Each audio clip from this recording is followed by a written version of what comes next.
You're tuned into news across the galaxy where they talk all things LA Galaxy with the Nag Boys. Let's start nagging. And a pleasant good evening to you, wherever the sea. And welcome to News Across the Galaxies, the midweek show. You're coming at you live on the ones and twos by the only man licensed to carry a loaded pupusa, the Salvi King himself, Bryant Lovos. Tonight, we will be going over some MLS news and previewing this weekend's match as LA Galaxy travel to the Mile High City to take on Colorado Rapids. And to help us navigate through all of this, please offer a warm Southern California embrace to our dear friend, the award-winning co-host of the Holding the Highline podcast, Matt Pollard. What's up, Matt? Yeah, you get to come with the frogs. Que lo que, papi. Good to be with you, Ed. Thanks for having me. Let me see that bacon again. Hold up that beautiful little bacon. Yeah. There you go, man. Oh, yeah. Oh, look at that. Look that down. How you doing, man? Big scarf or bacon scarf? There you go, man. How you been, man? What you been up to? I'm good. Work's really busy. That's okay, given I'm a nerd and I like going to work. Winter's been absolutely horrible. Ski season has been really, really bad. It's probably the worst ski season I've had, certainly in the state of Colorado. But it made for absolutely lovely weather for the afternoon kickoff against the Portland Timbers. And normally, we're real fashionistas. We care about the drip in the press box with the Rapids press corps, and we make a big deal about a certain number of metrics. And one of those is how far into the season before you actually get to wear short sleeves in the press box. And it was almost 70 degrees at 2:30 p.m.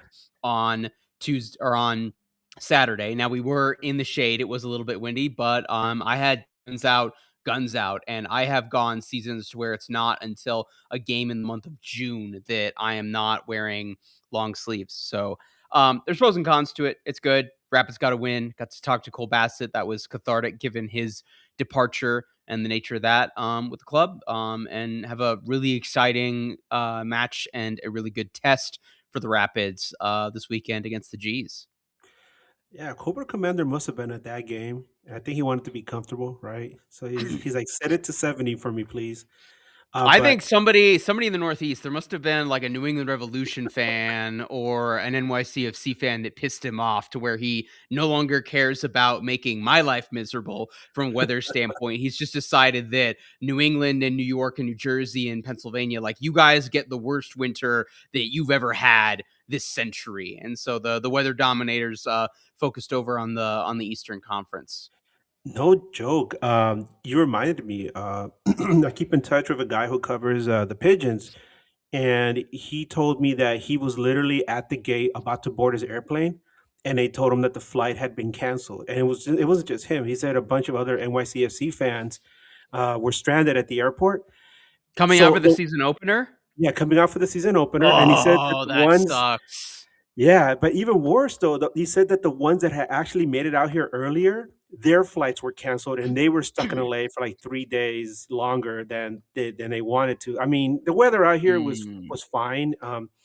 It wasn't that bad. Although hearing you talk about how warm it was up there, I think like 2 weeks ago, it got up to no, it was just this past week. This past week that just passed, we had record-setting temperature. I think like on last Wednesday, it was like 95 degrees, which is insane for the middle of the winter here. It's like, no, that ain't right, man. But anyway, I digress. So as a true Coloradan, right? You enjoy hiking, right, and going on excursions. We just talked about skiing. That's been terrible. I'm so sorry. But something went wrong on one of those trips last year, right? I remember you told me about this. You and your girlfriend's dog ended up in quite an adventure, right? What happened? So I was hiking Mount Princeton. That is one of the mountains in the Collegiate Peaks. This is outside. If you look at how the town is spelled, Ed, you will see Buena Vista. Coloradans, in their weird pronunciation, everything pronounce it Buena Vista or BV for short. Anyways, there's a bunch of mountains out there. A bunch of them are named after colleges and universities in the United States, or named after those same people. One of them just happens to be Princeton. And I was doing that hike with the dog, and that particular hiking area, there's an area we call it's a thing called a boulder field. If you remember, like, that scene in Lord of the Rings where Gollum, Frodo, and Sam are like scaling up that like mountainous rocky thing in order to get into Mordor, that's basically what a boulder field is. Like, imagine that, but angles can vary, and for like a mile probably. And it turns out it was a little bit rough on Barkley the dog's paws, and that got a little bit chewed up on the way going up. And then he had trouble again going down, and he really started slowing down. And I had to start bribing him with food and water in order to get him to actually move. And eventually he would just stop. And so I couldn't tell if he was being a diva because he's a Bernese Mountain Dog. And for anybody who doesn't know what burners are like, when a burner decides that they're done, getting them to move is like getting the LA Galaxy to win a game in the first month of the season last year. Oh my. So was struggling with that. Couldn't tell if he was being extra or had an issue. Girlfriend was at the airport. Actually, she was about to get on a flight for work. I was far enough down the mountain at this point that I had signal, so I was able to text and call with her. So I was trying to figure out, like, is this something that he's done before on these sorts of hikes? Is just really difficult? Like, his paws look a little bit inflamed. They don't look terrible. I'm not a vet. I haven't dealt with big dogs before on this. I see plenty of pictures of people hiking Mount Princeton with their dog as well. What does this look like? You know, we're a couple of miles from the car. Not a terrible incline. We've hiked more. We're more than halfway down from an elevation standpoint from the summit to the parking lot where the car is. And so at the trailhead. And so I'm thinking, okay, like, there's nobody else really here. Could I tie him up to a rock, have him stay, go get all the other food and water? Because I always bring backup supplies just in case, and use that. I was at the point where I had kind of conceded that I wasn't going to get anything, and I was willing to do that if it meant that we physically got to the car. Back and forth, a bunch of stuff with Chaffee County emergency search and rescue, talking about that. They normally don't deploy for animals, or they only automatically deploy if a human being is in a life-threatening situation. So my girlfriend's going back and forth with them on the phone in between talking to me. I'm trying to figure this out. In the hour and a half since then, we've done a quarter of a mile, which is nothing. This is a 16-mile hike, by the way, listeners. And so we're trying to figure that out. And like, at one point I'm contemplating, do we stay the night and just let him sleep for 9 hours and try again tomorrow, and I'll call in sick to work after they realize I'm not there? Do I tie him up, go get the food, and then try to make it down? Do I leave him there? That was probably the last situation.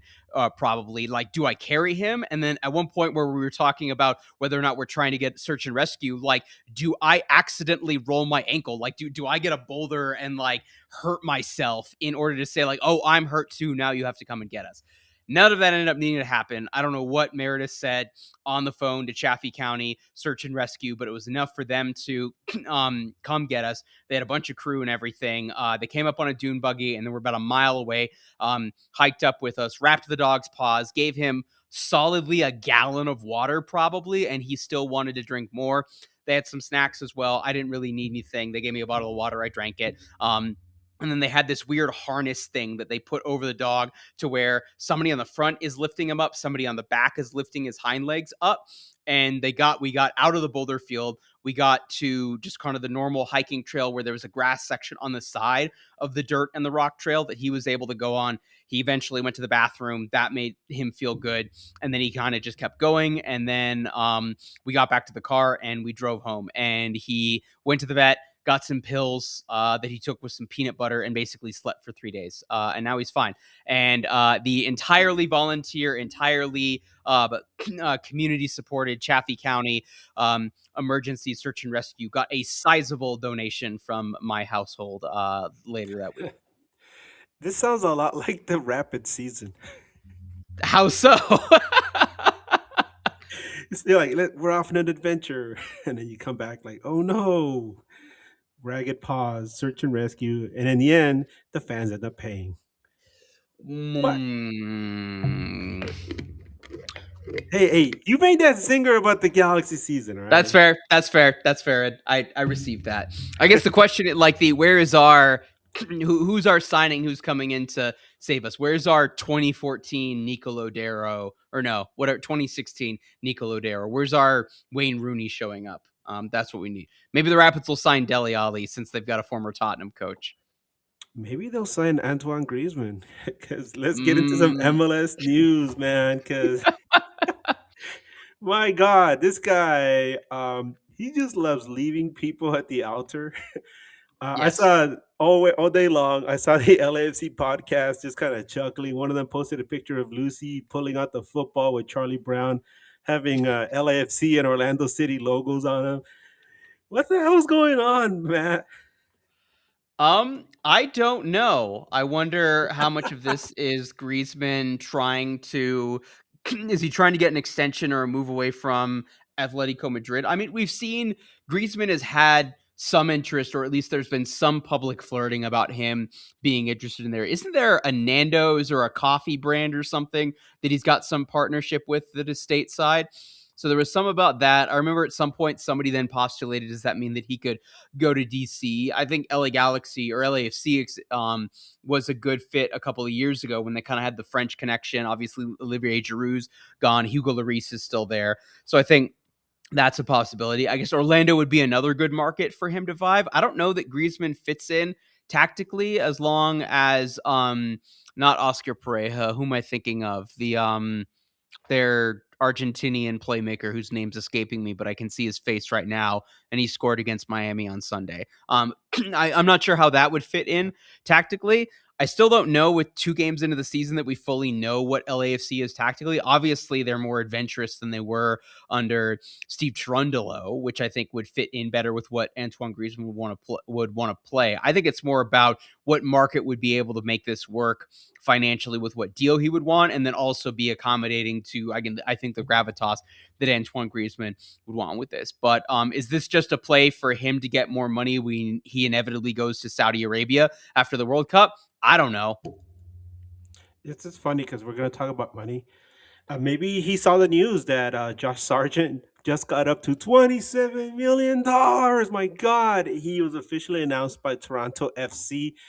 We had our say about this over the weekend. Some people like that they paid him that much. I don't think he's worth as much. What do you think, Matt? I like Josh Sargent. I went to Washington University in St. Louis. I know many things about him coming up and playing in the state of Missouri. And I think he is a good player. I think he was an excellent player with what Norwich needed at times when they were challenging the championship or at the very least being stable. Obviously, he didn't do a whole lot in the opportunities that he got in the Premier League. He is not worth 27 million. He's not worth the 22 million guaranteed. I'm not sure that he's worth half of that. Toronto is clearly banking on what do we think is a known quantity in MLS. And you have a domestic American who's done good stuff with the national team, done good stuff within the championship. There's certain comps between the Champo and MLS that makes sense. Let's get a player like that. Let's get a guy that Georgi Mihailovic is going to feed. As someone who watched plenty of Georgi Mihailovic over the course of the last couple of years, he's going to get his. And then if he has a really good number 9 who he has good link up play with, that striker is going to get chances. That striker is going to get goals. We saw it with Rafael Navajo. I have no doubt they'll be able to do it with Josh Sargent. Do I think that Toronto FC is winning an MLS Cup with their 2 expensive designated players being Georgi Mihailovic and Josh Sargent? I don't think so. I think they're certainly competitive. I think they'll make the playoffs now. I feel like once everybody's gelled, assuming that they don't have a terrible start to the season. Obviously, it's been a bad couple of games, but take into account what all the Canadian teams are dealing with right now with the market and the number of road games they're going to have front loaded for this season, especially with the World Cup break. Once they're gelling, like I think Toronto at this point now for me makes the playoffs. They probably get a home playoff game at some point, assuming that we're in the same format last year. But do I think this is an efficient spend? No. Was Toronto FC spending efficiently when they were competing in Conca Champions and winning MLS Cup and Giovinco was winning MLS MVP like 2017 to 2019? Also no. So I don't know. We'll see. Ed, what do you make of the? Does this have any bearing on the national team, or is Sargent so far outside the radar for Poch that he's not even going to make the 40-man squad? Yeah, I talked about that a couple of times already. I think it's a really strange move because, like you said, he's off the radar, and he he's been so inconsistent. When he's on, he's on. But I always felt like he hit a ceiling at some point, and he never really lived up to some of the lofty expectations some people had for him.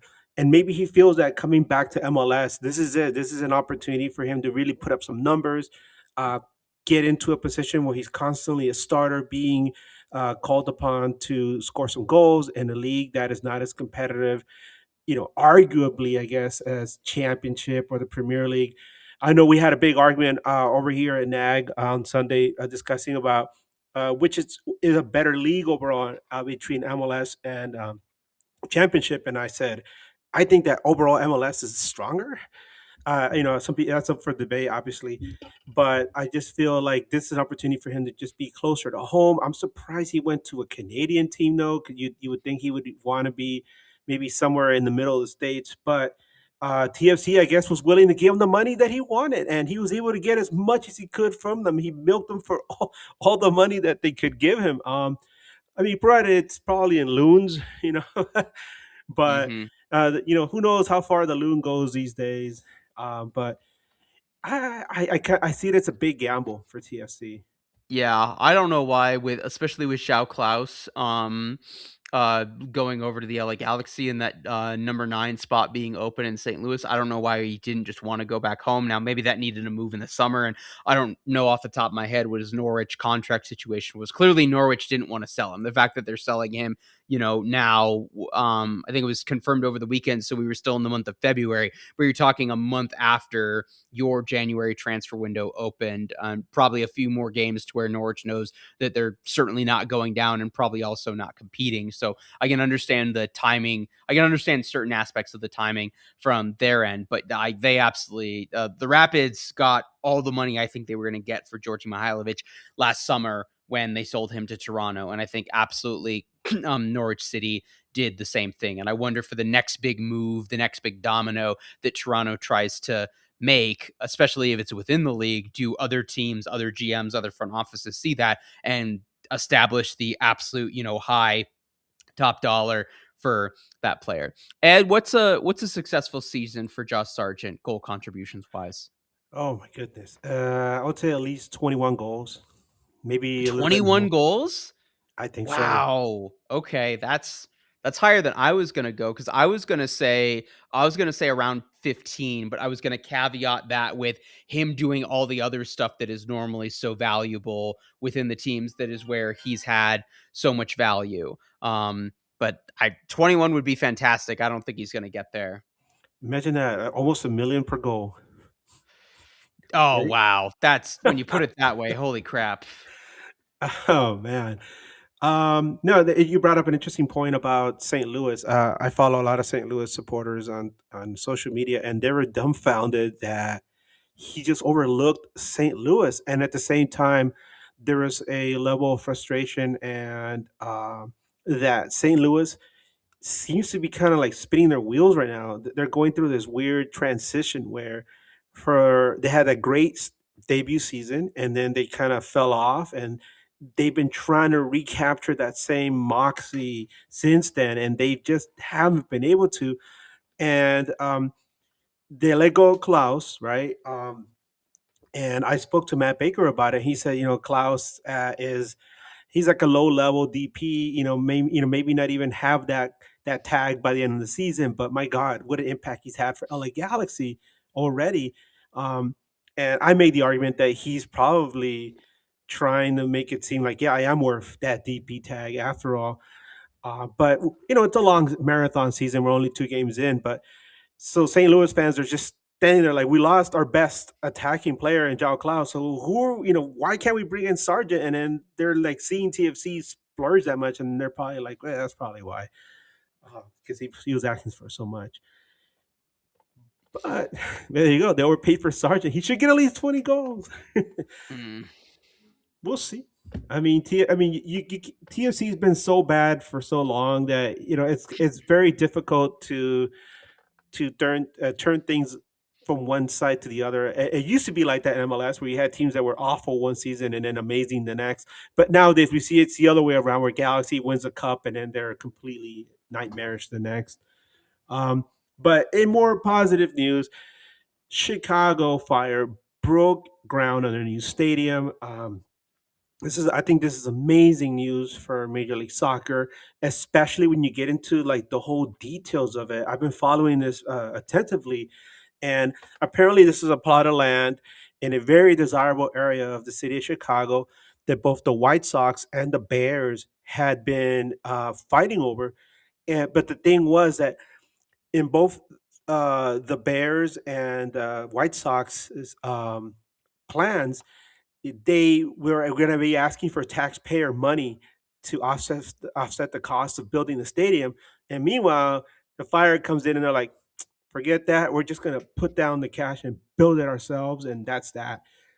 Oh, that's a huge W for the Fire. And now the Chicago Bears might not even be in the state of Illinois anymore. I keep hearing rumors that they end up in Indiana. The White Sox, meanwhile, are stuck with that ugly stadium that has the weird name. And what do you think, Matt? This is a big thing for Chicago, right? I think it's a get for Chicago Fire as a club, and I think it's in particular, as you alluded to, Ed. I think it's a get for them given where they've been in the hierarchy of Chicago sports. Obviously, the Chicago Cubs are folding before they move out of Wrigley Field and tear down Wrigley Field. Like, we know that, but all the other teams that you have, renovations at the United Center, all the stuff going on with the Bears, going on with the White Sox, the Bears looking like probably getting the bag over in Gary, Indiana. I think it's a get for Chicago. I think it's the perfect medium of the Fire moving back to Soldier Field. I think was the least bad answer with what just the situation had become with British Moon. And there were elements of that I certainly liked, but you saw so many of those games that they had where the weather was bad. They had sections of Soldier Field tarped off, and the teams in the NFL stadiums that really only make that work are the ones that I think do a good job of having a presence in the city and do a good job of at least selling out the lower bowl. We can say that of Atlanta. We can say that of Charlotte most of the time. We all know what Seattle is able to do up at Lumen Field. And I don't know that Chicago was set up to do that, or at least not immediately. And obviously, it wasn't successful. They made the playoffs last year. Good for them. Yay. I think Greg Berhalter is a really good coach for them, even though I had issues with him at the national team level. But I think now this gives them enough of a run blade where they continue to build the on the field product to where it's good. That will then potentially be competing for championships and be very relevant within the city from a crowded sports market standpoint. By the time that they moved in that new stadium. And the renderings look amazing, using a plot of land and kind of redeveloping it. And the fact that all of this is happening with private money, given all of the discourse that's happened around that. And I don't know how much you want to get into the minutia and the weeds with what was going on with Summit Stadium. And there was a city vote to spend taxpayer funded money on the infrastructure around it. So like the sewer and the water, and then upgrading we have a transit station for RTD in that area too, even though the stadium is being entirely privately funded. So really happy for the Fire, happy for those fans who spent so many years being cold at Soldier Field, so many years driving out to Bridgeview and paying the toll roads and having that be a crappy situation. This is a historic soccer club. This is, they won the double in there as the first proper expansion team in MLS. That 1997 team had so many players, so many people on it that have gone on to do important things in the American soccer in the MLS space. I think it is only right that that club has an amazing home and a good situation that allows them to have success on and off the field. Yeah, no, absolutely. Um, and you brought up the point about Summit. I mean the Denver Summit and Centennial Field. I think it's called, right? That's the Centennial Stadium is the Centennial temporary Stadium. stadium down in Centennial, Colorado. We do not have a name for the stadium that's going to be at not Santa Fe Yards. There's two of them, and one of them is the Broncos, and the other one is Burnham Yards and Santa Fe Yards. I can't remember which is with Santa Fe or Broadway and I-25. Ed. So I don't. What would be a good comparison for that for Los Angeles? Let me look it up. Let me see how well I understand your highway systems for this. Okay. Yeah, and in the meantime, we're gonna because I was gonna ask you about that later on with the Rapids, but keeping with MLS news, we just found out today that the MLS All Star Game to be held in Charlotte is gonna be once again MLS versus Liga MX. Womp womp womp. Ah, well, our silence speaks for. Uh, I don't know. I really don't know. This format is strange, especially because last year that All Star game was wedged in somewhere during the league's cup in this very congested summer of football last year, and Hmm. this year we have a World Cup, and there's also a League's Cup, and who knows when the hell is All Star? Do we have a date for the All Star game? I didn't even check. I just know I'm gonna that be yeah, because I just feel like there's so much going on already, and um, I was thinking, like, how can you spice up the All Star game? A lot of people want to bring back the old school West versus East format, which I think would be fine.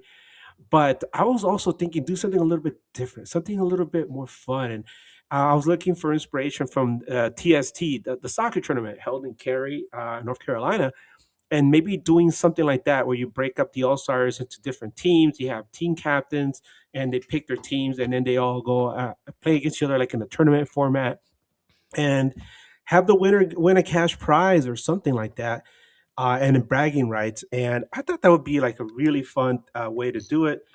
But I guess no, MLS is just sticking with something that I guess is financially okay. I guess I don't know. What do you think, Matt?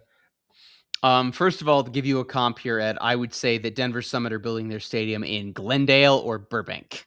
So that helps you from a highway location and distance to downtown. Not that anyone lives in It's not that bad. downtown Los Angeles. Yeah, it is not that bad. Um, so for I guess if we were going south, ironically, it would be it'd be the Coliseum in that area, and we're not going to talk about that.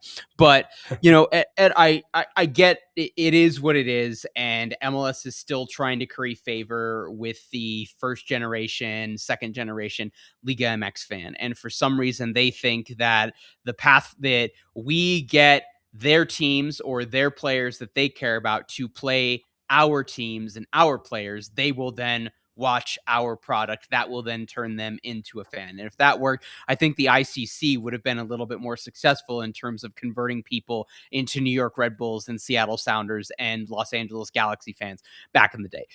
That hasn't really worked, obviously. All-Star game, by the way, is Wednesday, July 29th.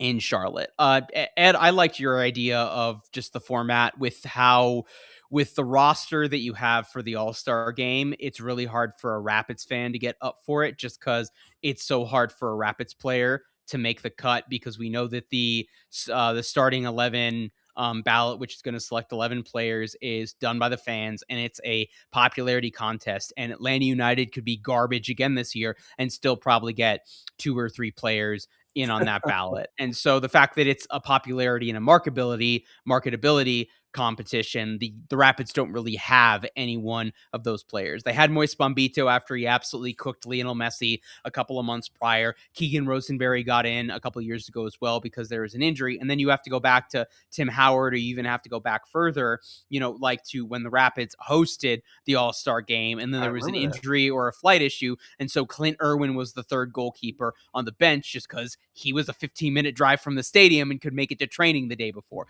So, from a Rapids perspective, changing the format such that there are more MLS players in the All-Star game would make it more likely that at least one Rapids player gets in there. I can tell you the Rapids community, if there's no Rapids player in the All-Star game, is completely tuned out, does not care, does not pay attention. If something important or absolutely crazy happens in it, it will be on our feed. We do not need to live watch this. I don't need to see Ice Show Speed do whatever memes or anything. If Messi wins the crossbar challenge by hitting 5 crossbars in a row, MLS is going to tweet that out. I'm going to see it. I don't need to watch it live. To your point about the question of the formatting of, I do think there's some stuff that the NBA has done in the past. Not that and the NBA All-Star game a couple weeks ago was absolute garbage. And the Yeah. dunk contest was terrible. But like the stuff they've had with the players drafting, like would it not be super fun to see have the starting 11, have the fans vote 11 players in, have the commissioner have his picks, have the hosting managers pick players as well, but then have Son and Messi draft players and then have that be a Yes. live stream? You're telling me that wouldn't be fun? You're telling me that Son and Messi wouldn't get into that? Son picking all the guys that he knows from England or have Premier League connections or whatever. You got an East versus West component as well. Just Messi just take all the Spanish speakers that he respects. And, at what point is it funny to see that, they would have to do research on one of these players from another conference who they wouldn't even think of? See those players' reactions. You could do it live and in person, so where it's like I get to go over and sit next to Messi because I got drafted on a Messi's team. There's so many ways you could do this in a way that is different and fun and engaging and would get all the social media content, which is all that MLS.com cares about right now because written content is dead.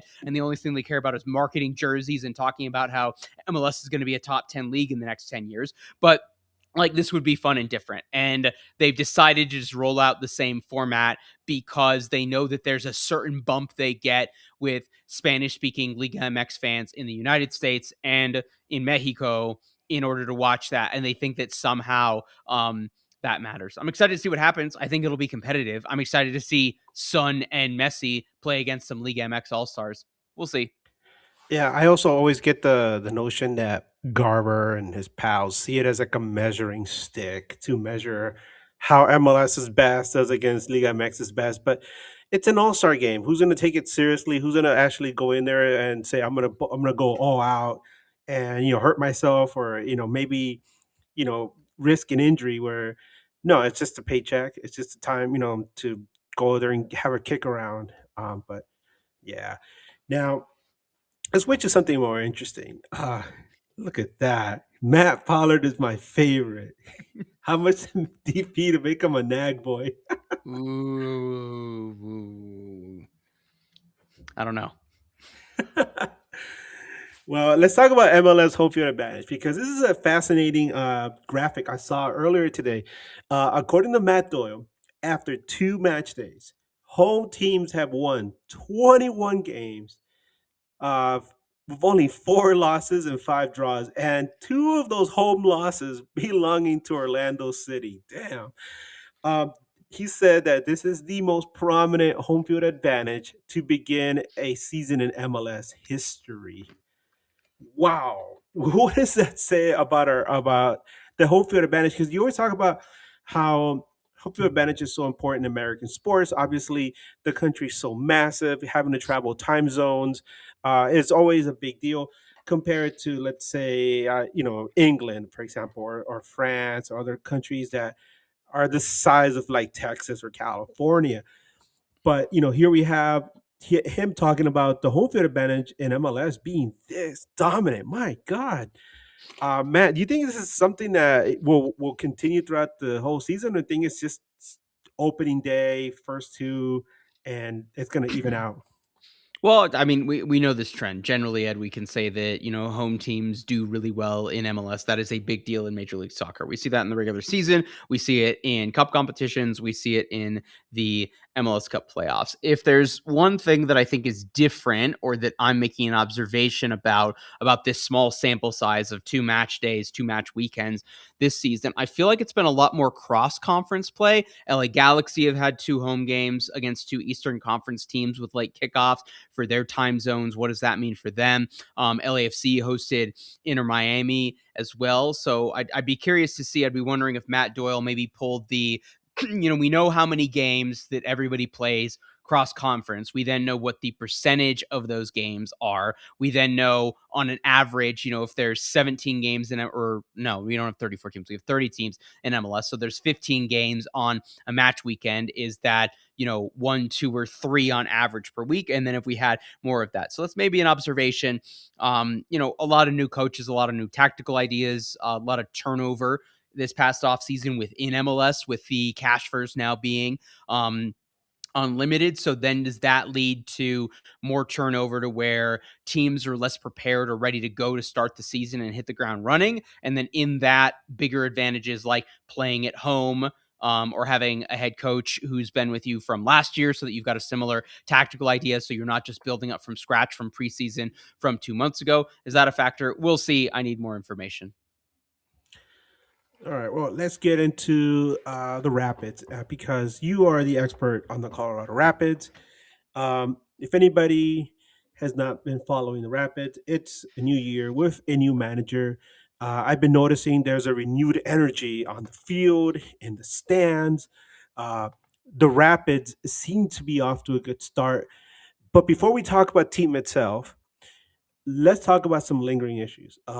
First of all, what is the current mood between Rapids supporters and ownership? Um, Unchanged-ish, Ed. I think if there's one, people who haven't been listening to news across the galaxy, there was prolonged stuff in 2023 when the team was really bad, and they felt like there was a lack of accountability, a lack of action, particularly from ownership. A lot of that was directed at ownership or at the front office. If you've been out to Dick's Sporting Goods Park, you know it's a bare bones, simple stadium.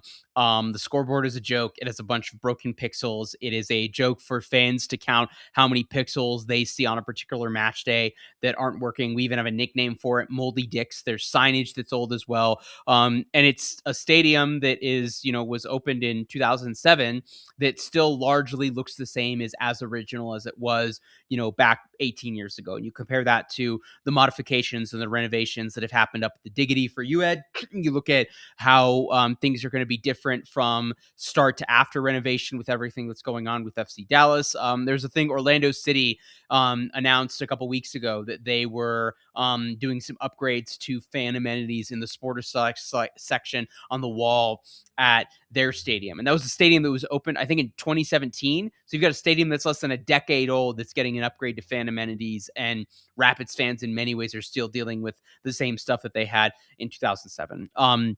If there is one thing that gives me hope or gives me an indication that stuff is different, there's normally been a main point person for Kroenke Sports and Entertainment between the higher ups, so Stan and Josh Kroenke, and then the actual leadership at the Colorado Rapids. That person for the last couple of years has been Kevin Demoff. His predecessors have been rarely seen at Rapids home games, have rarely made public statements, done almost no external press, no media, no interviews with the Denver Post, haven't spoken to me. I've never actually had in-person conversations with Kevin Demoff's predecessor, Matt Hutchins, who was there for 6 or 7 years. Kevin Demoff is regularly involved. He's been at 2 or 3 press conferences. At the home opener last year, they had a fan forum in the supporters bar behind the supporters section of the South Stand. Kevin Demoff was there, and he's heavily involved. Most of the front office at the club this year is out of contract at the end of this season. This would have been on the extensions or the new deals that they signed after the really successful 2021 season that took them through the end of the World Cup. So the president of the club, Porrick Smith, who's been the head architect, the head brain trust on the field since about 2017, 2018, he's out of contract. The general manager, Fran Taylor, is as well. I could list a bunch of front office people who your listeners wouldn't know beyond that. So if there is hope or excitement, it's in the fact that the main KSE person who's responsible for getting the Rapids on track has been around more and involved more and front and center and heard more than anyone has previously been. And he's been more involved in front and center in the last 6 months than he had been in the prior year and a half that he had been in that role. And so that's an indication that front office and the ownership is at least evaluating what's the state of the club. We've got a decision to make in the next couple of months before the end of the year, before next season, certainly, about a bunch of people who were either choosing to bring back, so effectively have they earned to get another go given the state of the club the last couple of years, or are we starting a hiring search to change out certain positions or potentially a significant portion of the technical staff that we have on crew, and what does that look like? So that gives me some optimism, Ed, that there's somebody listening and doing that. At the same time, you can see I am wearing a black shirt that the club titled the Colorful Colorado Kit. It's black, guys. There's some burgundy. You can kind of see the original colors on the collar and everything. That's kind of fun. But like the irony of this name and that coming, Ed, when in middle of December, the club launched a fan survey about branding to Yeah, I saw see that. what Rapids fans thought of the brand. And immediately they were just like, they're doing this to get the data to try and validate a rebrand and what that looks like. Now, if you're going back to the old school Rapids green from the 90s and the 2000s, I could be convinced of that. If you're going to something new that's not a hybrid of that or going back to a updated version of the retro or keeping this in some way, like there are a lot of fans who are mad about that. I don't know how much money that the Colorado Rapids paid to have a consulting company come in, talk about this, brainstorm ideas, put together a deck, put together that fan survey that went out, decide how the questions were going to be ordered in order to get all that information. I'm going to assume it was more than $1. And every single dollar they spent on that, they could have been spending replacing the scoreboard or pumping into the playing squad to make the team better. So they're listening. They understand that there's stuff that has to change, Ed. But Kevin Demoff, who I just mentioned, he has said to me, like, we know we need to replace the scoreboard. We're going to replace the scoreboard. Porrick Smith, who's been at the club for 12, 13 years at this point, has said to me, we know we need to replace the scoreboard. We're going to replace the scoreboard. The new CBO, Haley Dermer, who is one of the people involved in the survey about potentially doing a rebrand, or at least understanding how Rapids fans interact with the brand, interact with the club, have a relationship with the club, said, we know we need to replace the score. You've all three, the three most important people to do the Rapids replace the aging scoreboard, have all said to me in a not off the record context of, we know that this is a problem. We know we need to do something about it, and have chosen to spend time, money, resources, other things that the club is doing on something other than that. If nothing else, Ed, replacing the scoreboard would shut Rapids fans up because at least it wasn't something that we could complain about. Say what you will about the decision to buy out Sam Vines, who had a lot of good moments with the club, who had been really bad in the last 2 years and was a homegrown and beloved, but also kind of a mess on the field. So much of this talk in the offseason was, were the Rapids going to bring in another left back to replace him? Were they going to try and sell him within the league? Were they going to try and trot him out, force him to be the starter all season, have him be bad, and then finally say, okay, it's time to cut bait? If nothing else, buying out Sam Vines and waiving him made it so that he's no longer here. He can no longer be a problem. We don't talk about it anymore. And there's a bunch of things around the stadium of like, what is throwing $1 million to make a problem go away so that, hey, the Rapids are doing this thing for this theme night, like go on Twitter or any of the social media platforms, Ed, and look up anything that the Rapids have posted and go down 5 or 6 posts. And regardless of what they're posting, goal highlight, Lucas Harrington being named man of the match day. You've got a grumpy season ticket holder saying, yeah, but what about the scoreboard? And I just, like you said, the irony of all this is that on the other side of the KSC spectrum, you have SoFi Stadium with like the state of the art Yes. Thank you. Samsung ribbon thing, right? That's massive, right? It's like there's no other KSC property in which they would have allowed this to become a problem for more than one calendar year. This has been a problem for the majority of the time that I've covered the club. I'm in season 11. It'll be a decade anniversary for me on March 12th, the first game that I was in the press box at Dick's Sporting Goods Park. I knew that scoreboard was aging and was going to be a problem in the coming years back in 2016. So there's no KSE club, there's no KSE team in which they would have allowed it to get to this point, let alone get to it 5 or 6 steps ago, 5 or 6 years ago. There's no other MLS team other than, the San Jose, maybe, Ed, but they've got a relatively new stadium. I haven't been to Avaya. It looks fine, at least for what it is and what they paid for it. Montreal's a mess because Joey Saputo's insane, right? But like, there's no other. The MLS teams that you would associate with similar issues like this are not ones that you want to be grouped in. And there's a bunch of MLS teams in which they wouldn't have allowed this to stand, let alone wouldn't have let this happen in the first place. KSC had announced, this would have been a couple months ago, I don't know if this is still accurate or if this has been updated, about 100 million or 900 million pounds upgrades to the Emirates Stadium. We can't get $2 million for a scoreboard. We can barely get $2 million for a transfer fee for a TAM or a DP player. Like, and we're dealing with this. And all of this is happening, Ed, while Denver Summit are building a fancy new Yeah, stadium and have yeah. signed Lindsey Heaps, who's going to be the most prominent player to play for a Colorado soccer club, not named Tim Howard. There's probably an argument that she's going to be bigger than Tim Howard when she shows up in June and July. And both of these clubs are going to have a game at Mile High Stadium, and it's a valid question who sells it out first. And both of these clubs, because of delays in the temporary stadium for Summit are going to have 2 or 3 home games at Dick's Sporting Goods Park. I am fascinated to see, does Summit sell out, and is it sellouts, butts and seats, and is that with the get-in price and the average price on Ticketmaster or whatever more than a Rapids regular season home game? The Rapids had 16,000. It was 16,000 and change on Saturday. The Rapids have one of the smallest stadiums in terms of permanent seat capacity in Major League Soccer, and it's still really difficult for them to sell out on a Saturday in February when the weather's amazing and your former player Cole Bassett is there. I Amazing. Yeah, I mean, we have a super chat right there. I'm gonna address that right now. But before we get to it, I just wanted to say that as an MLS lifer, when I hear about the Rapids, and it used to be like this with the Wizards, right, and with Chicago as well, and even the Quakes, even our rival. I always take it personally when I see that the owner or MLS leaves his teams like dangling in the wind like that, and it's like, no, you got to take care of your clubs, especially the legacy clubs. Like we saw Mm-hmm. meandering for so long until they finally got that stadium, which I mean, it's nice. It's not the greatest situation for them. You wish it would have been closer to the district, but at least they got something, right?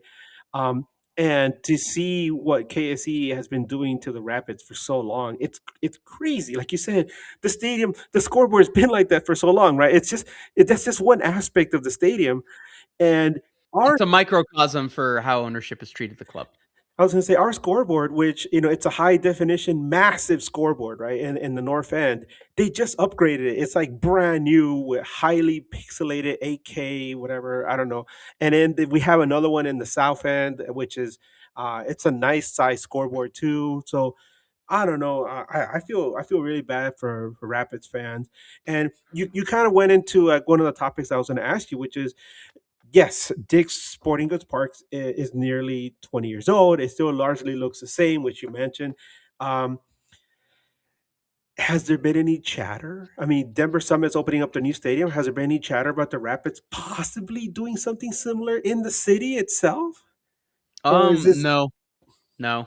no? There was I don't want to say a throwaway comment. The Jen Malay, the president of Denver Summit, had kind of a candid, cheeky throwaway line where she said, we would love to be the first sports team in America to have a women's built stadium with a men's tenant, implying that the Rapids would eventually rent out Denver Summit Stadium. It was I heard the audio. It was said semi sarcastically, so I don't want to say like she's not throwing hands. Like this isn't Yeah. like it's nothing like that. Or I don't think it was meant with malicious intent. If there is a deadline or something that's forcing thing here, Ed, I can't remember if it's 2030 or 2031. There's a deal from the original deed for the Rapids to move out to Commerce City in which they can buy the land from the city of Commerce City really cheap. I think it's like $1 for their parcel of land, and then maybe a land swap built into that. And there's a conspiracy theory, or at least a thought amongst the fan base, given that the Cronkies got their money from marrying into the Walmart dynasty and from real estate development. And so have the Rapids moving out to Commerce City just been a super long play by ownership to get really cheap land that they've intentionally not developed, because it's, if you build houses and then you sell it to somebody who doesn't want it to be houses, then they have to do the deconstruction. They have to tear it down, and the tear down costs money just like the building up. If it's just a plain plot of land that has a lot of dirt fields that was supposed to be Victory Crossing, the stadium district for the Rapids that never materialize. And then you Yeah. got a bunch of convenient soccer fields that are just grass that is easy to tear up and redevelop. Then is that then a more valuable property of land in an extremely hot market that has been growing for years and years? And then does KSC, that have operated the Rapids on a cheap budget, bought into the Rapids for very cheap given what valuations are right now, do they just wait for MLS to say, okay, we're done with expansion, so then the starting selling price for an existing MLS team will be the most recent expansion fee, which at this point, Ed, I mean, if we're going past 30 and it was what, $500 million with a B for San Diego FC, Yeah. so could it get to 750 million before Garber says we don't want any more checks and any more market expansion? I'm not sure. I'm postulating at this point. But so does KSC eventually, are they just sitting on the land and sitting on the franchise right into MLS to eventually sell on those into the 2030s, and what does that look like? I don't know that that's true. I would love to be told that I'm wrong. I understand when people from ownership or the front office or Rapids comms hear me say this and then say that that's unsubstantiated. Like, Matt, you can't, it's you journalistically are treading a fine line with amplifying a theory that is based entirely on speculation. And my response to that would be, I would love to be told that that's wrong. I would like to talk to Josh Kroenke about it. Josh Kroenke had all the time in the world to go on news stations and radio stations and do sit down print interviews when the Nuggets won the NBA championship, when the Avs won the Stanley Cup. He does not have 5 minutes to take questions on the Rapids. And I would love to be told that. I would love to hear it from him that that's not their intention. And then I'll ask him, okay, what's your intention with the scoreboard? And this is the point, Ed, where a Rapids fan would joke that, oh, I would have this interview with Josh Kroenke, and he would say, wait, I own a soccer team that's not Arsenal?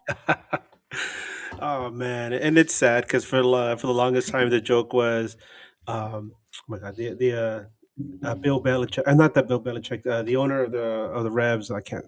Um, Robert Kraft. yeah, Robert Kraft. They're constantly reminding him, you own a team, and I guess he finally remembered because the Revs are actually trying to get their own stadium too, which is Mm-hmm. fantastic for them, another legacy club.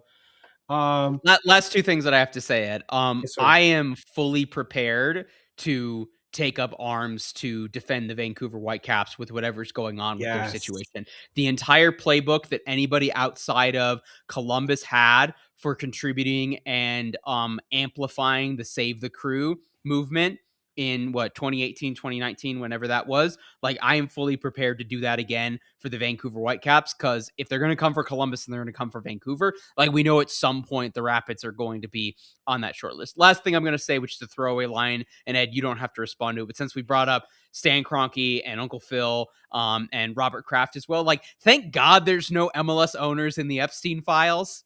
Oh dear God. Right? If we've got nothing else on the NFL and the New York Giants, it's the fact that none of them were at Epstein's Island. Well, That we know of. maybe there is an MLS island somewhere we don't know about, right? There's Phil's Ranch where they decided to save the league in like 2002, Ed. Yeah, I remember that. Yeah, I Um, don't think there was any illicit activity going on there. well, let's address Adam's super chat real quick because I think it's something that we can address as we're getting into the Rapids themselves. He asks, Adam, thank you so much. $10 super chat, Adam. Really appreciate it. He asks, hey, sorry for getting on late. You guys go over Zach Steffen, his performances over the past few seasons with the Rapids, his drop off with the US. I feel he's underrated. Can I get your thoughts? If you don't mind, we could put a pin in that one and then come back to. I just didn't want to like leave it there for too long, but because we're definitely going to talk about him in a bit. But I know that the club, it's the off season. Obviously, we just got through the off season, so there's been some changes. Can you please walk us through all the changes at the club that went into the off season? I know you guys have a new manager. He used to be assistant with Tottenham, right? Matt Wells was in a longtime assistant with Tottenham Hotspurs. He was in the Tottenham Academy Ed. His father was a footballer in the Football League, not with Tottenham, however. He then had some injuries, and he didn't have a path forward to playing professionally, so he started off in the academy. Ed, he did then link up and follow Scott Parker around all the way to he was at Fulham, he was at that club in the Netherlands, and then Burnley before then joining up. He was with Big Ange for the entire time that Big Ange was at Tottenham, and then was with Tottenham under Thomas Frank prior to taking the Rapids job. Really high energy coach, believes in a lot of pressing, has a lot of really, really good tactical ideas that are, I would say, adjacent from all the managers that he's worked under, but very clearly there's some distinct differences to him. He is less pragmatic than those three coaches have been in their respective roles. He is more aggressive and he has really clear ideas. And if you have not seen any of the stuff with him on social media or the behind the scenes stuff, Ed, you had mentioned that you saw it. Matt Wells, for as much as at the podium or in everyday conversation, he is a middle-aged English man who is soft-spoken and has an accent and everything. He is high energy and intense in training and with the players. I spoke to Keegan Rosenberry, who's been with the Rapids almost as long as I've covered them, and he's worked under a number of coaches. And the big difference he's seen in Matt Wells is that he said Wells is very demanding. And I think the Rapids have needed that right now, and demanding in a you're not going to like me. I'm the high school football coach who's going to put you through the ringer if that's what is needed if you're not meeting the standard, which I do think is a breath of fresh air culturally that the club needs up and down the first team. And we've seen that be effective at least in 1.5 games, I'll say, this season. It didn't work against Seattle until Seattle took a 2-0 lead. We can talk about that if you want. I By the think the way, other sorry to cut you off. The way you described them, you know who reminds me of who Mooch who Myronik, of Mooch Mooch Myronik. Marinick. Yeah, I remember when I used to cover MLS way back when. I remember him, his attitude with the Rapids. That's how he was. He was a very well respected fella, and he got a lot out of his players, and he's sorely missed. I remember we have a field dedicated to him out here in LA. But anyway, I didn't mean to cut you off. It just reminded me. I kind of got some of the same vibes the way you were describing him.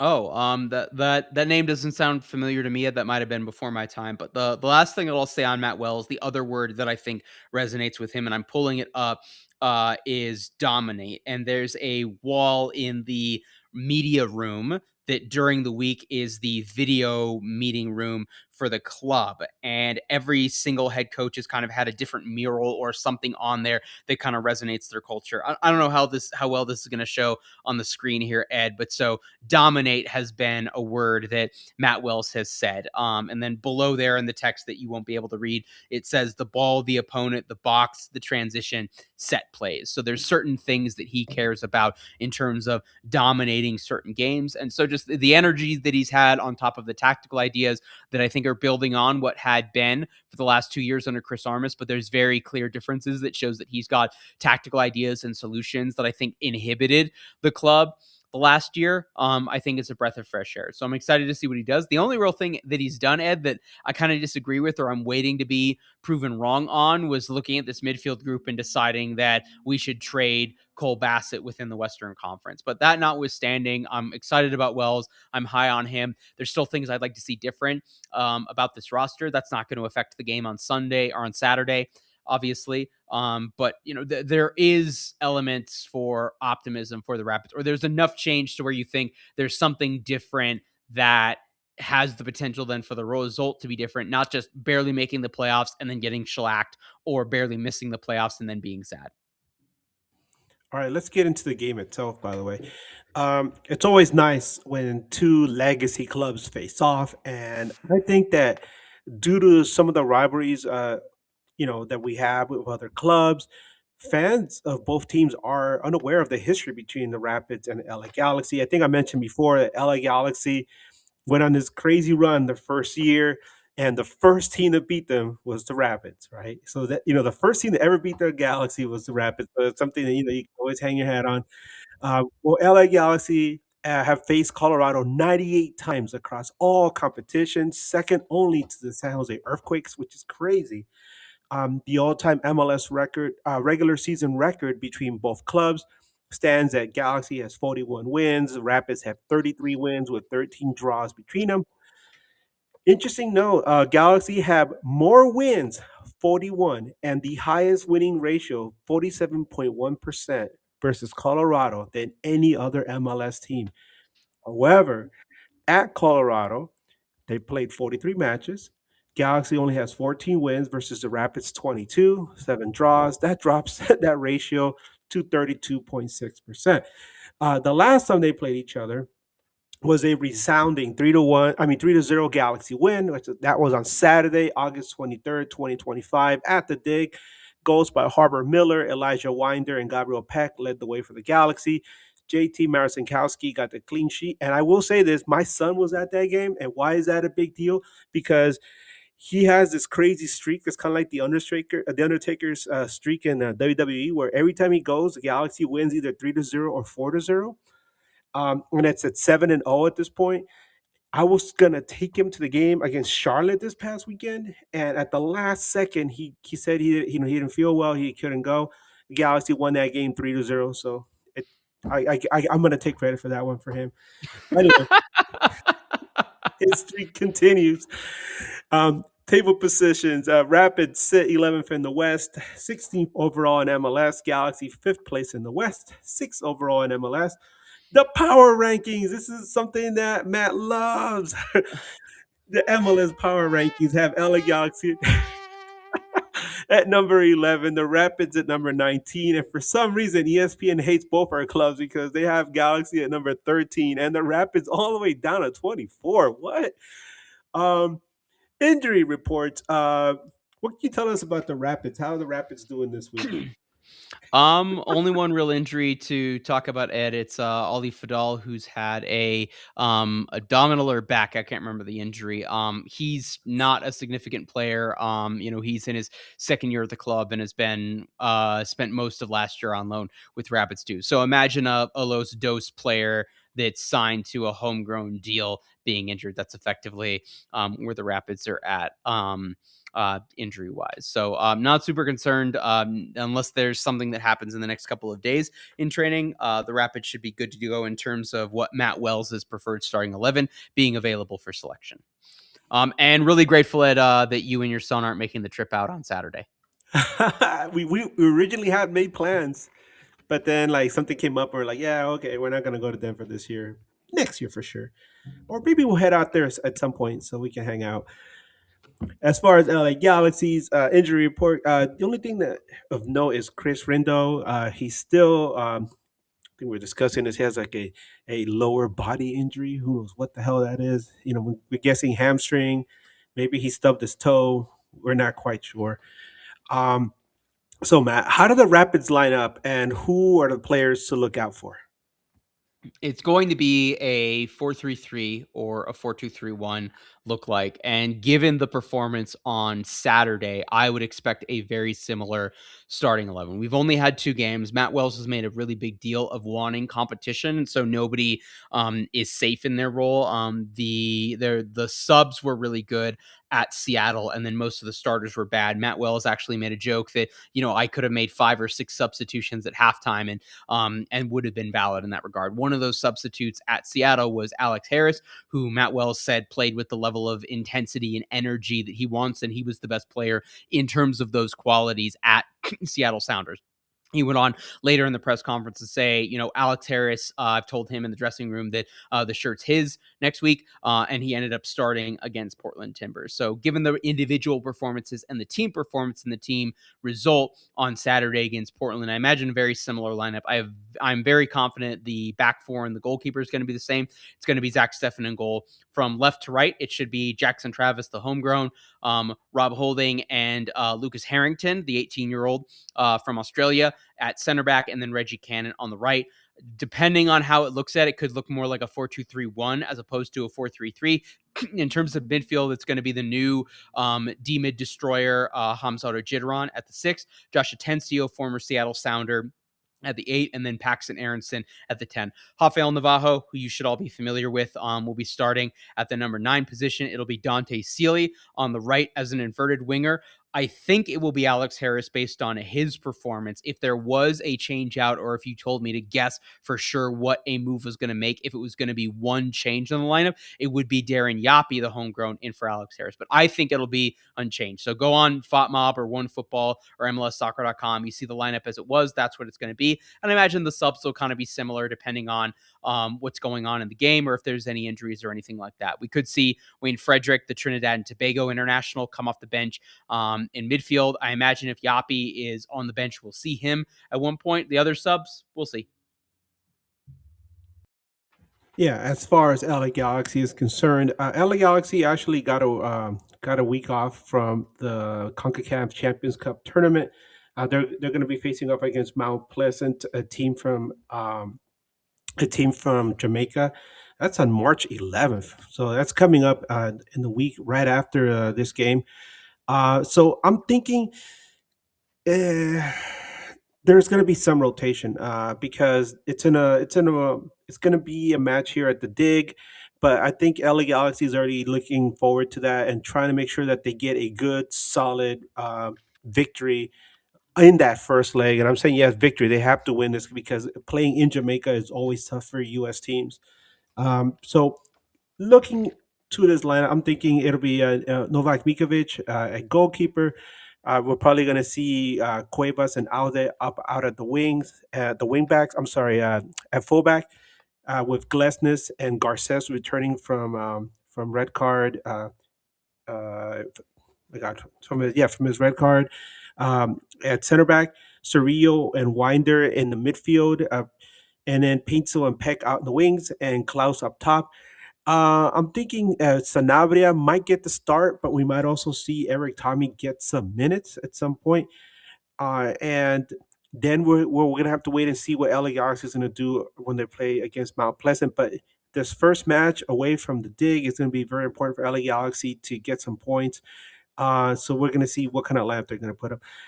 Like I said, CONCACAF Champions Cup kind of throws everything a little bit up in the air, so we'll see what they put out. But I'm expecting Klaus to begin this match. Two questions I got for you, Ed. Sir, yes, sir. What do you like about Sanabria? What does he do good? Because I couldn't really get a beat on him watching him last year from afar. And then you talked about center back. You don't think Yoshida did enough to start again off of the Charlotte performance? He did okay, but the thing with Charlotte, and this is something that I've gleaned from following COTFC Fan TV, is that they don't have like a real playmaker, and they have a really hard time getting the ball out to Saha and generating any kind of offense. So they rely heavily on their defense and set pieces to get some of their scoring. That's why they rely so much on Kalina and his Kalina sheets and all that. So going into that game, I expected something like what we saw in the second half of that game, where it was like more of a defensive slugfest between both teams. This is up after Galaxy was already up 3-0. Um, so that's what I expected in that game. Now, as far as you asked about Sanabria, right? Um, well, Sanabria is a player that all of last year he was either injured or he was still adjusting to making the move. And we went over this over the weekend when I was talking about how I expect him to have a breakout season. A lot of people here are expecting that from him as well. Um, from everything that we've heard, he is a very shy, very introverted young man who grew up in the system, in this in an old club in Uruguay. He made the big move out here to the States, and it was like culture shock for him. And he's inside this dressing room, all these big names, all these people that have big personalities, and he himself, like I said, is very introverted. And his teammates would say that it took a lot for him to come out of his shell and be more comfortable in his skin and begin to understand what his role was going to be with the club. Towards the end of last season, we started seeing some of that. He started showing more levels of maturity and showing a little bit more confidence. So during the off season, everybody was expecting him to come back like that. We saw him in the preseason at CVI, and he looked a lot more confident.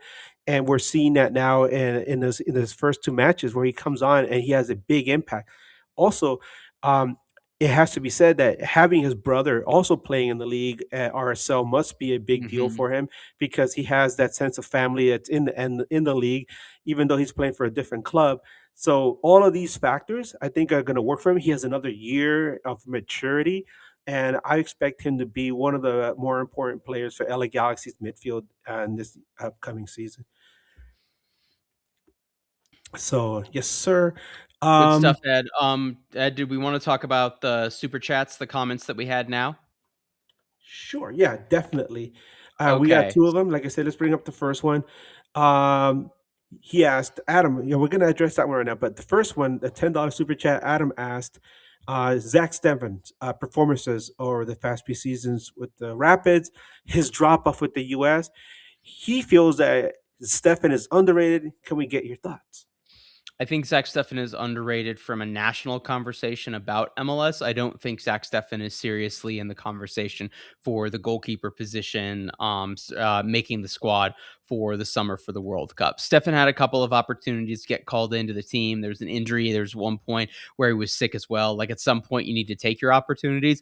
And Steffen still has the habit going back to last year of occasionally having a howler. Go back and rewatch the highlights from the game at FC Dallas and he basically has like a Butterfingers 5-hole on a set piece with a header by, I think it was Pitar Musa. It might have been another player for FC Dallas who scored that goal. And so I think just the fact that he occasionally has one of those, I think that lowers his floor enough to where he's not seriously in the conversation. If he wanted to be the third goalkeeper, to be like the Nick Raimondo vibes guy, stay out training 3 hours for the strikers to work on their finishing, to take off from the demanding the training needs from the other goalkeepers. I think that could be something. I don't know that that's the direction that Pochettino is looking. Where Stefan has gotten really, really good with the club, I think has been when he's in the zone or in a state of flow from a shot stopping standpoint. I think he is as good as he was in 2019 with Columbus Crew, as good as Andre Blake has been. Go back and watch what Stefan did in the penalty shootouts against Mexican teams in the 2024 Leagues Cup. That was as good as Zach Steffen has been with the Rapids. And if the Rapids get that this year, fantastic. He's still really good with his feet, and he's been the captain for the first 2 games of the season. And the Rapids have needed a vocal leader on the field. I think they've been missing that the last couple of years, and I think he brings that. And I think the fact that he, despite being a goalkeeper, has been given the captain's armband, I think he feels empowered to do that. So he's becoming a better leader. He's still really good with his feet. He's been better with his shot stopping. There's still concerns that I want to see more with that. As the Rapids starter, he's not who I'm concerned about in terms of this team having success or failing this season. I think he's too low enough and it's too late in the cycle for him to do anything. I think it's between Matt Freeze and Matt Turner up in the Northeast where they're all cold and dealing with the weather dominator. Edward Campos, I thought about it. If Phil Anschutz writes a check to Kroenke to replace the scoreboard, I will switch over and become a nag boy. I will no longer be a Rapids podcaster if Phil agrees to pay to replace the scoreboard. And we have another super chat from Adam, a $2 super chat. Thank you so much, Adam. He asks, what's something missed from Cole Bassett? And I saw your post that you actually Mm-hmm. walked in there and he was there. You're like, what's up? What's up? Yeah. Had a nice chat with Cole Bassett. Go back and listen to the opening 7 or so minutes of Holding the High Line. We dropped that this morning if you're watching us live. And I featured that audio with him. Really candid. Cole's great with media. It was a good conversation and a good chance to catch up with him. I think the Rapids were missing good link up play in terms of an individual player that is able to take the ball from around the defensive third where a D-mid or a regista player would be and then transition that into the attack without simply dribbling on the ball. Paxton Aronson is very, very good getting the ball in space on the half turn or creating a bit of space and then dribbling forward with it. He doesn't necessarily do that.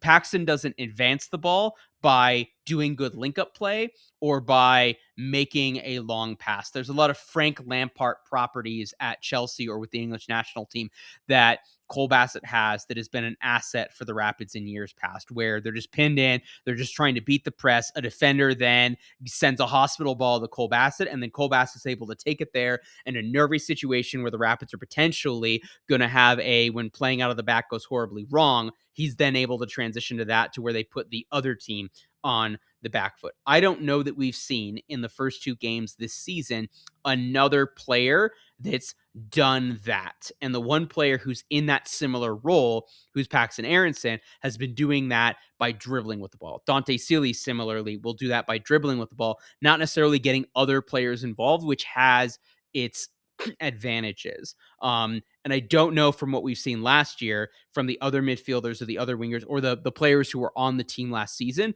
that that's something that they're good at or skilled at. And there will be points this season where the Rapids press isn't leading to turnovers and leading to an offense from that, and they have to rely on what they do with the ball, and the other players of the system itself maybe having an off day to where they just need someone individually who's able to be the piano carrier and be the straw that stirs the drink. I think Paxton Aronson can be that. I know that Cole Bassett can be that.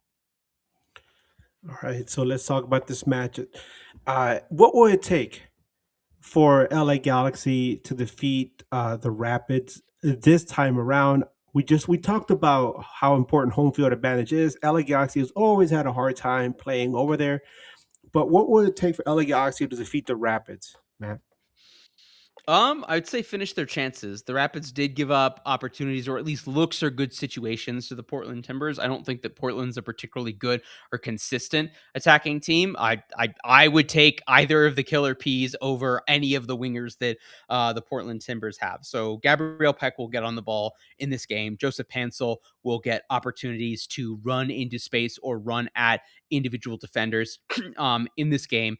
Can they finish those opportunities? Seattle was very clinical in their game against the Rapids. Portland was not sharp in terms of decision making, in terms of the final pass, the final ball, the shot itself. Actually, they were not threatening in any way. I am concerned about some of the individual matchups in that regard, with Sam Vines leaving the club and Miguel Navarro coming in on loan, but still needing some time to integrate into this new team. It's Jackson Travis, who's had some great moments and been excellent. And there were times last year where he was beating out Sam Vines straight up in training, and that led to him getting starts over Sam Vines. At the same time, he's had mistakes where he's been caught looking in the back post. He's been smoked by individual wingers who are very, very good players in the Western Conference. He had a really rough go of it at LAFC last year, where he was given a red card 10 minutes into the game. It was a little harsh, but he could have avoided that situation. I am scared about Jackson Travis going up against Gabriel Peck. What does that look like?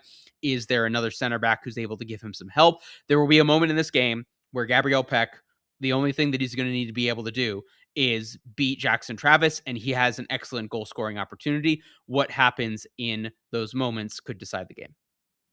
I'm also curious about what effect Joao Klaus is going to have on that Colorado backline, because from what Mm. we've seen so far for Joao Klaus, a big body, he's coming in with like some kind of like weird energy that he wants to prove that he's worth that DP tag, and prove to to anybody that's still watching him from St. Louis, say, hey, you guys should not have let me go. You should have given me the money that I deserved.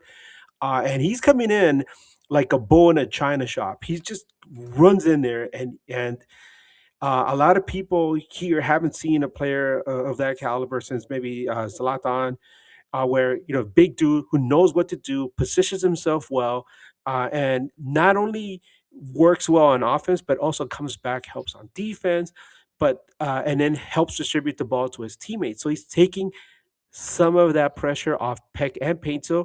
Although I think they're still adjusting to having him there, because he's just joined the club like maybe 5 weeks ago, so they're still getting used to having him there. Um, and I'm just curious to know what I don't know if you have a chance to see Klaus yet. How do you think he's going to do with the Colorado defense? Oh, I watched his highlights on Saturday, and that terrified me. But no, Ed, I think this game is going to be a great matchup for fans who want to see a number 9 who does the stuff other than finishing opportunities. João Klaus works incredibly hard defensively. He's really physical as well. Rafael Navarro might be one of the best individual pressing number 9s in the league in terms of, can he on his own notice a pressing trigger, press an opponent, work really hard, make an intense run, win the ball, and then turn that into an attacking moment. There were times last season where Rafael Navarro was the best chance creator for himself, just based on pressing a center back, muscling them off the ball, getting a step on somebody else, doing some shooting opportunities. So to see the two Brazilians or Brazilian. Oh no, we lost Matt. In Just case there we go. He's back. We got Matt. We lost you for a second there. Are you still there? Looks like Cobra Commander came in and took him offline. But in the meantime, let me do my little song and dance. No, I'm just kidding. No. While we wait for Matt, let me give you guys quick. We're gonna talk are. about the. There you go. I was about to do a little song and dance, start tap dancing over here. Sorry. Not sure if that was me or if that was you. But so in any case, there's a lot of similarities between Joao Klaus and Rafael Navarro. That's something that I'm excited to see. That is a different challenge that the Rapids are going to get. What does that look like, especially with Lucas Harrington, who is a good young center back, but is playing in just his third game in MLS as an 18-year-old? What does that look like in terms of a new center back partnership for the LA Galaxy's back four against Rafael Navarro? All good questions. Yeah, another thing that I gotta bring to your attention and to any Rapids fans that are tuning in or listening in is that this year's LA Galaxy team is completely different from teams we've had in the past. I would say I don't know when was the last time LA Galaxy's focus was this solidly on defense, where LA Galaxy's in the last match against Charlotte. Like I said, Charlotte already has issues just trying to get their foot on the ball, but they limited Charlotte to just one shot on goal. In the match against NYCFC, also just one shot on goal. So this is a complete change night to day from what the LA Galaxy defense was last year, where they're very soft off the middle. Teams could do whatever the hell they wanted, especially at the top of the 18. This LA Galaxy defense is completely different. And even Greg Vanny came out and dropped some he dropped some shit bombs right during his press conference, saying, "Yeah, hell yeah, we are our focus is on defense this year, and we are definitely a defensive minded team." Um, but then you also have, like the three P. I mean, you have Painto up top with Klaus now, and it's like, wow, okay, this team is a lot more. They have more than one dimension than they did in the years past. So here in Galaxy Land, we're still trying to get used to the defense being this solid. We got Jacob Galesnes, right? He's an amazing, amazing defender. He's so smooth. And then you have, young players like Garces. You have Yoshida, the old man. And then you have Chris Rindo, who's waiting in the wings. When he comes back, he could fit in as a starter as well. And then you also have Justin Hack, who's been playing as a CDM, and maybe just maybe might start in this match because, as somebody pointed out in the chat, Garces in that match where he was red carded for some reason, I don't know how, picked up an injury, I guess. So he might miss this match, and we might see Justin Hack also play at center back. So Galaxy all of a sudden have a lot of players on defense that can come in and be shuffled around. So these are things to look for as we head into this match. Let me bring up the ref report because a lot of people say, Edgar, you're reading the tea leaves, too much. Sometimes you eat the tea leaves. Well, here we go. The referee for this game is a Galaxy demon. We don't like him. His name is Alan Chapman. Chapman is a FIFA sanctioned referee. He has refereed in the US Open Cup, NASL, USL, and one FIFA friendly. He was named the 2017 and 2019 referee of the year for Major League Soccer. Since 2012, Chapman has refereed 278 MLS regular season matches, 24 of those with Colorado Rapids for 7 wins, 5 draws, and 12 losses. But a record of 5 wins, 4 draws, and only 1 loss at home. He's done 26 total matches with LA Galaxy for 9 wins, 5 draws, and 12 losses, including a record of only 1 win, 3 draws, and 5 losses away. Chapman's last LA Galaxy match was a crushing 4-0 defeat by Seattle Sounders at home on August 10th of last year. He dealt 0 cards to either team. His last Rapids match was a 2-0 loss to Austin FC at home. That was on June 7th of last year. He dealt 2 yellows to Colorado and 2 to Austin. Chapman refereed 26 MLS regular season matches in 2025. He dealt 86 yellow cards and 1 second yellow for a red for an average of 3.31 yellows per game and 2 straight reds. He awarded 10 penalty kicks. And Matt, since 2021, LA Galaxy have only won 2 of the last 8 regular season matches with Chapman in charge. I don't mind Alan Chapman from a standpoint. He's not on my S list. I understand why Galaxy fans might have issues with him. It's been an interesting first 2 games for the Rapids from an officiating standpoint, Ed, where you had the straight red card to Noah Cobb that I saw the first replay and wasn't sure that it was foul. VAR turned that down to a yellow, and there was kind of a phantom foul on Darren Yapi on Hassani Dotson's goal before that in the first half at Seattle that ended up getting waved off, that Pro came out and said that should have not been converted. And then you had 2 potential red cards for Portland last year. You had the Timbers, or last week, you had the Timbers goalkeeper come out of his box and have a potential dog. So there were 2 defenders back. It was a yellow. I thought that was fair. And then Jim Borre got the studs up on Paxton Aronson's ankle a couple minutes later and got a red card. I would like there to be a game where we don't have the officials at the center of something, because nobody's trying to make a red card or has a goal that gets called off. I would be perfectly happy with a quiet night from Alan Chapman, says the Colorado Rapids pool reporter. So, Matt, prediction time. And since you're a guest and you guys are the home team, you get to go first. I said it on Holding the High Line. I got a 1-1 draw in this game. I think Rafael Navajo opens his 2026 account. And then I did not name a goal scorer for the LA Galaxy, but I did say that the goal would be created by Gabriel Peck.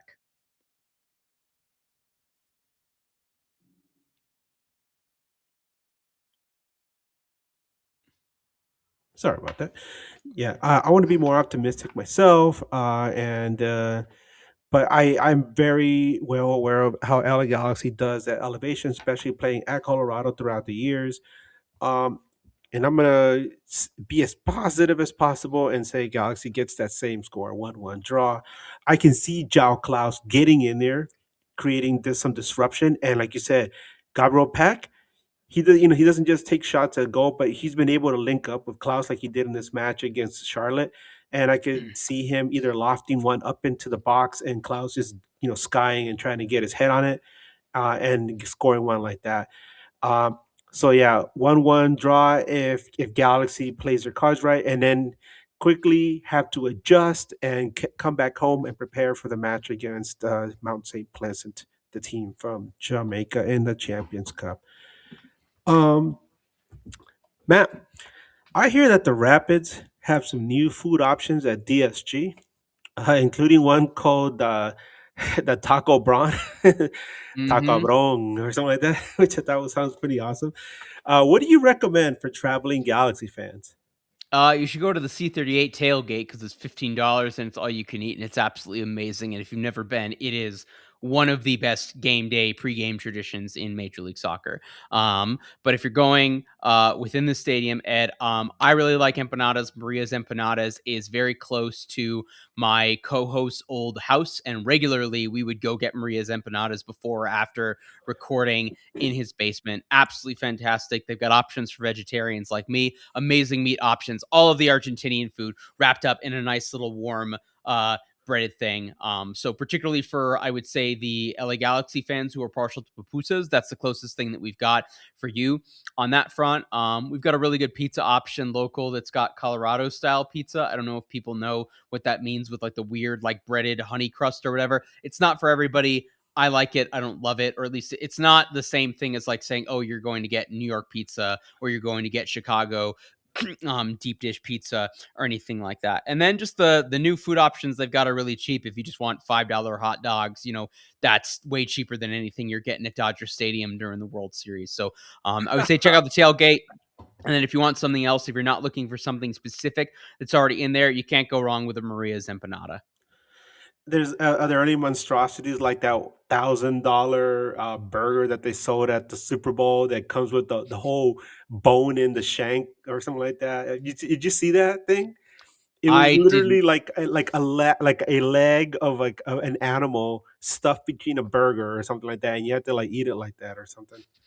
We don't have anything crazy like that, to my knowledge. The closest thing that we have to that is you show up to the C38 tailgate and you pay them $15, and you could eat literally 100 hot dogs and they would not run out. So go ahead and do that. Donate to the Orr Foundation. Helps kids play soccer in the state of Colorado.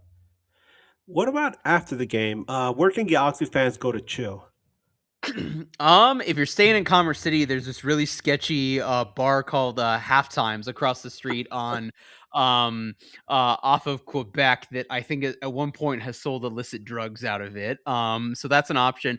Go back downtown, I would say, Ed. I imagine that's probably where a lot of traveling Galaxy fans are getting a hotel closer to the action. The British Bulldog on Stout Street downtown is an old English style pub. They're really, really good. And then anything off of Larimer Square, kind of a walking, no access to cars. There's stuff that you can see outside. There's fancy stuff. There's cheaper things as well. And that's really close to the Celticon Market, which is Denver's Arsenal bar. And they also do some Irish stuff and some horse racing as well. So those are your options, I would say. By the way, are the Rockies in town this weekend?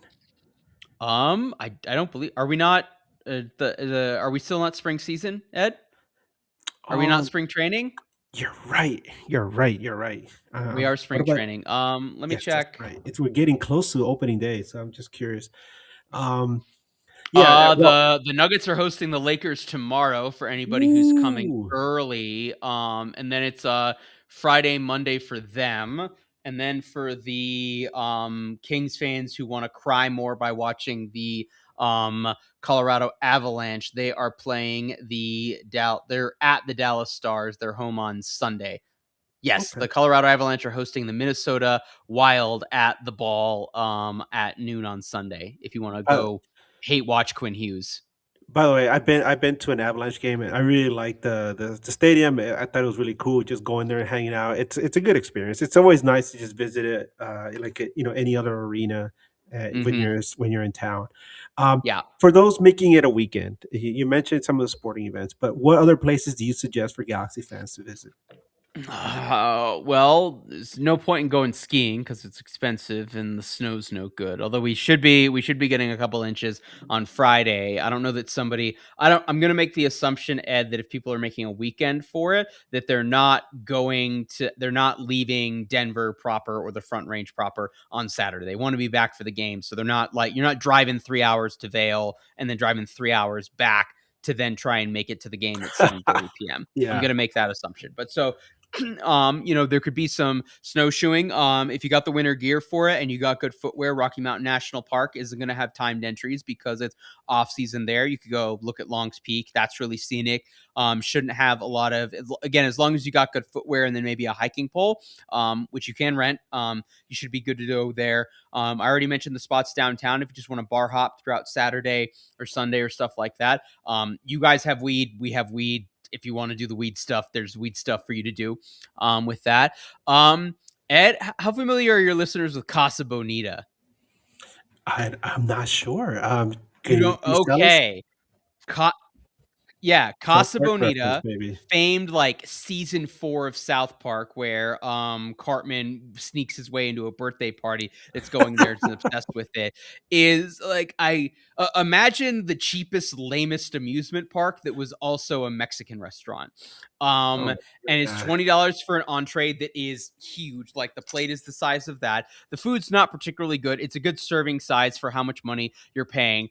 But then you're seated in an area where they've got this open water area with a waterfall, and every hour on the hour, some high school diving, swimming kids come out and do cliff diving off of that. And then Wow. there's another room where they just got like the like elementary school magician just doing magic and roasting the crowd. You've got a puppet show. You've got Black Bart's cave. You've got there's a bunch of other. I don't know how to describe Casa Bonita to someone who's never heard of Casa Bonita It and sounds has not amazing. watched the South Park episode. Yeah, Um, I haven't you watched it yet.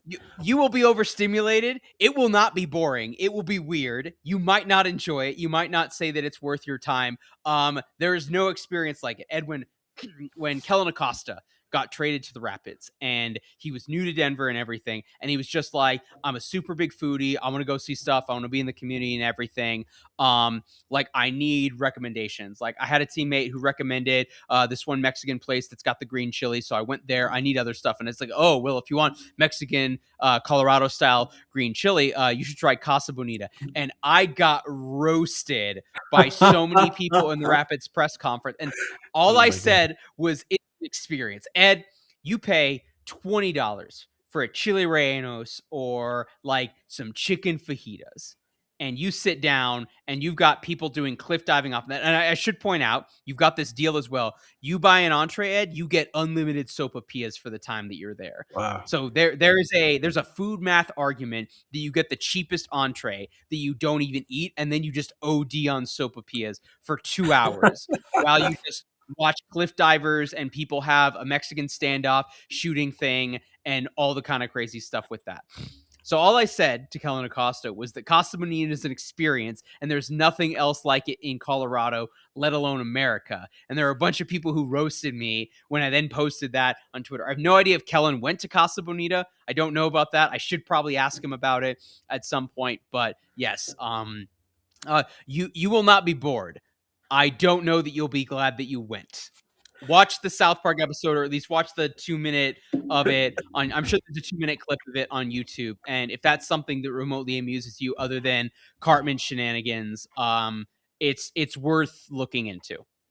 Is it The way better you're than describing snowshoeing in it, Rocky Mountain National Park? Is it better than skiing on a Sunday? Is it better than bar hopping in downtown Denver? Depends on the person. the way you're describing it, it sounds like Magic City in Atlanta or something like that. Some, Family friendly entertainment. there Family we go. friendly entertainment. All right, man. Where can fans find you on social media to keep up with the Rapids and other MLS stuff? Because I know you also talk about MLS as well. Yeah. You can follow me mostly on Blue Sky or Burgundy Sky now that we say it. So that is at by Matt Pollard. I'm still on the Bird app, at LWS Matt Pollard over there. Check out my written work at burgundywave.com. We've got a really nice piece coming up on the departure of Sam Vines. We've also got a piece that we're working on about how the Colorado Rapids fans on the east side of the stadium always boo the opposing team's left back. So um, Wow. be Yamane or Aude off the top of your head, Ed? Who's on the left? Who's on? Um, it would be on the left side. It would be either Nelson or Alde. Okay, so if you're watching in the first half on Saturday and you're like, why are Rapids fans booing Julian Aude? What did he do to them? We've got a 500-word article describing the origin of that tradition going back to Old Mile High Stadium and the River Rats supporters group. And if you want to check out my audio content, Holding the High Line is up for this week. Check it out wherever you get your podcast, Holding the High Line, and at Rapids 96 podcast on social media there. Did a whole hour and a half talking about the Portland game, talking about the Rapids roster breakdown, and of course, previewing this match against the G's. Yes, sir. And you mentioned earlier we got to have the Save the Caps campaign. I hope we never get to the point where we have to do a Save the Rapids campaign. But KSC is so weird. I hope we never get to that point. Let's just not mention that for now. Let's just hope for a positive season. Well, my friends, thank you once again for joining us for another episode of the Midweek Show. Matt, it is always an honor to have you on the show. Like I said, I couldn't make it out to Denver this weekend, but you will get the burgundy carpet treatment if you get the chance to make it out here later this year. For me and Bryant and the rest of the News Across the Galaxy crew, we thank you. Be sure to join us on Sunday as we recap the match with Colorado with special guest Galaxy commentary who will be making his NAG debut. Remember, as always, keep on nagging. And as I was reminded recently, it's not Wu-Tang for life, but Wu-Tang forever. Let's go.